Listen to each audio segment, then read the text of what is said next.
पाकिस्तान तहरीक इंसाफ के रहनुमाओं के दरमियान तल्ख जुमलों का तबादला हुआ है। कोर कमेटी इजलास के दौरान मौलाना फजल रहमान और JUI फे की सुप्रीम कोर्ट ऑफ पाकिस्तान में मखसूस नशस्तों के केस में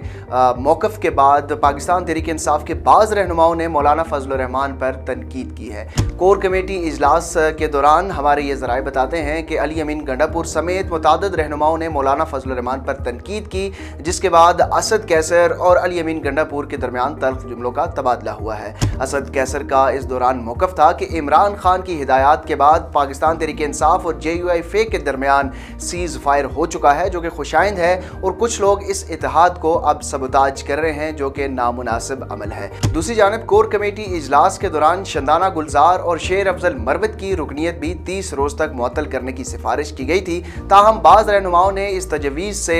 मुखालफत करने के बाद ये मामला मुअख्खर कर दिया गया है, और अब कोर कमेटी ने जिन रहनुमाओं ने पार्टी डिसिप्लिन की खिलाफ वर्जी की है उनको शो काज नोटिस के जवाब में जो जवाब सामने आया है उस पर जायज़ा लेने का फैसला किया है।